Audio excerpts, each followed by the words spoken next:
Hey everybody, I am Carissa Wright, Broker Associate at Beach City Brokers here in Redondo Beach. And today I want to talk to you about Palos Verdes Estates. So the last video I talked about the 4 cities that make up the Palos Verdes Peninsula, and now I want to dive a little bit deeper into the differences with each of these cities. If you're new to the area, considering making a move, hopefully these videos will help you to really understand PV and what makes each city a little bit different. So if you haven't already, please hit subscribe. Otherwise, let's dive in. So, Palos Verdes Estates, aka PVE, which is how I'm going to refer to it for simplistic reasons, is the oldest of the 4 cities on the peninsula. It has a population of about 13,300-ish, so nice small city. And interesting fact about PVE is that it has its own private police department. Now, all of the other cities on the peninsula, so Rolling Hills Estates, and Rancho Palos Verdes, they actually are contracted with the LA County Sheriff Department. So PV is the only city that has its own police department. And this is important because if you are considering buying in PV, you will have a parcel tax that helps to fund the police department. So something really important to note if you're considering purchasing here. There also is the PV Home Association and the Art Jury, and these 2 entities help to maintain conformity all along PVE. Some people love it, some people hate it. The reason is it can make doing a remodel or even new construction for that matter, a little bit of a tedious task. Sometimes there's a lot of back and forth, but the purpose of it is to really maintain conformity in each of the neighborhoods so that the homes all have a consistent look. Safety, obviously really important if you're considering moving to PV. So PVE is considered to be a pretty safe area. Most of the crimes are property crimes, so burglary and theft. Now, another interesting thing about being a resident of PVE is that you have amenities that you're able to apply to join. So there is the PV Golf Club, PV Tennis Club, the Beach and Athletic Club, and the PV Stables. And as a resident, you get priority in joining these amenities. Now, there are 4 regions that make up Palos Verdes Estates. So the first, let's talk about Malaga Cove. Malaga Cove is the one of the lowest, most central areas in PVE. And it is the area along the north shoreline of PVE to Bluff Cove at Lunada Bay, and it goes inland up to about La Venta Inn. In Malaga Cove, there is a nice little shopping center, Malaga Cove Plaza. There's some restaurants, some shops, and then some offices. Interesting fact about Malaga Cove is there are wild peacocks. There are wild peacocks in many areas of the Palos Verdes Peninsula, but there's a really dense area of them in Malaga Cove. Some people love them, some people hate them.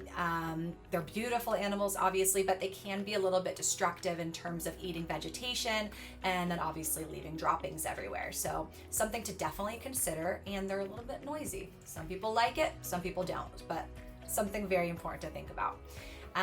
Now, schools. There is not an elementary school located in Malaga Cove, but your assigned school is Monte Malaga, just slightly up the hill. Middle school is going to be PVIS, which is located in Lunada Bay. And high school, again, anywhere in PV as a resident, you get to choose which high school you want to go to. So PV High located in Lunada Bay, or Peninsula located in RPV.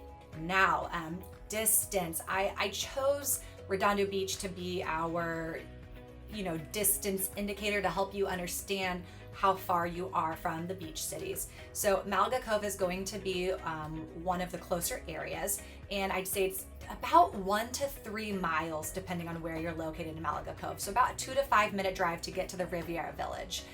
Again, this is going to be our indicator for proximity to the beach cities.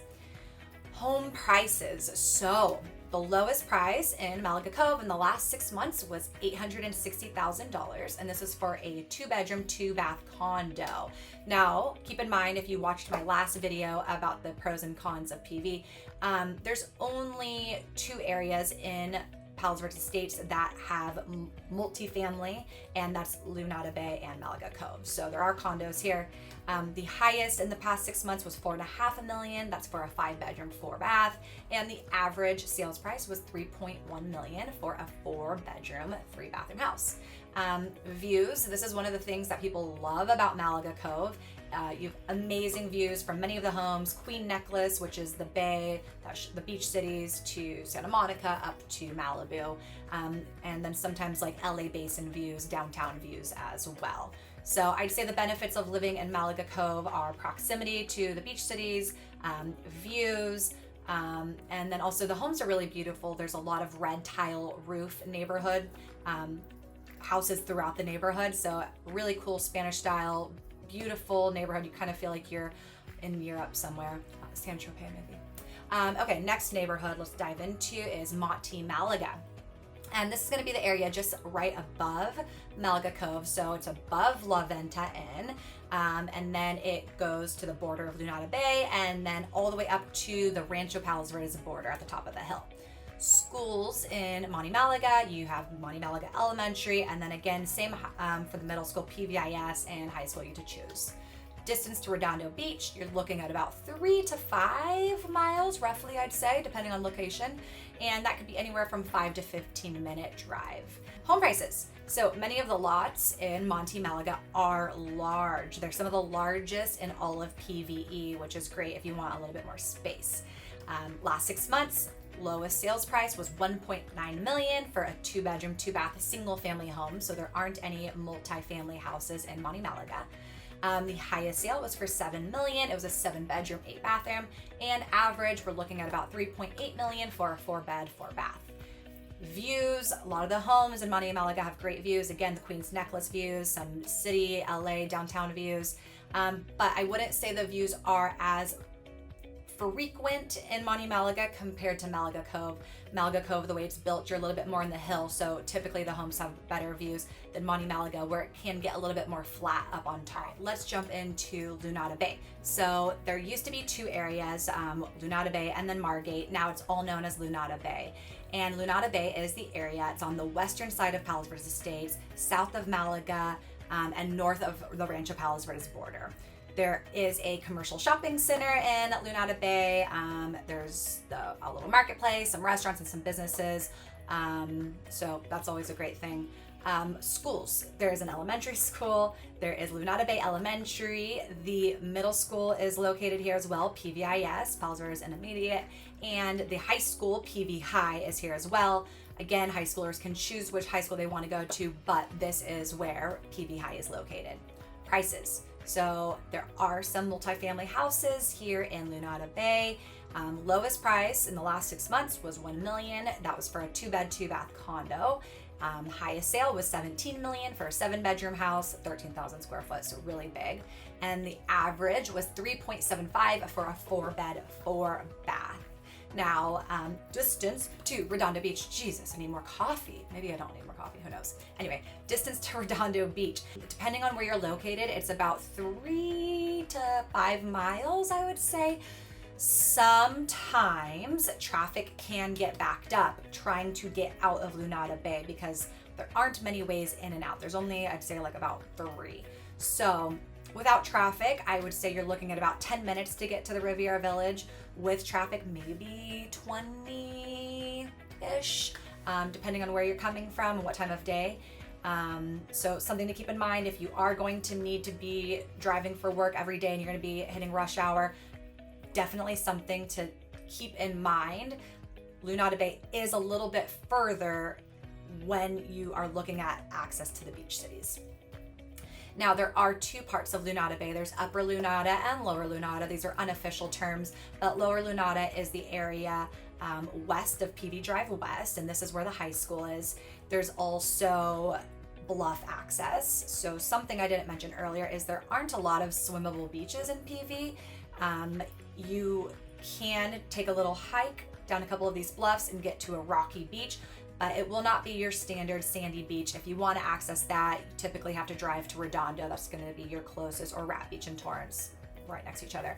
Those are going to be your closest sandy, soft beaches. But the bluffs are beautiful. It's great for walking, great for just looking out at the water if you're not actually wanting to go to the beach often or every day. Prices are a little bit higher per square foot in Lower Lunada compared to Upper Lunada. However, Upper Lunada tends to have better views. but the homes are a little bit more stacked in the hills, so they might be a little bit more vertical compared to lower Lunada. A lot of the homes are single level or maybe just 2 stories. The lots are flat, so you might have less views but less stairs. So something to definitely take into consideration, what you're looking for. Would you rather have views and some steps in your house, or do you want less views and less steps? Okay, last city. Let's dive on into Valmonte. So Valmonte is the area east of Malaga Cove, and it borders Rolling Hills Estates on the south side and the Hollywood Riviera on the north side. And something really cool about Valmonte is you pretty much always know when you're in Valmonte because there are eucalyptus trees everywhere. It's absolutely beautiful. They're huge, they're mature, and Valmonte is just covered in them.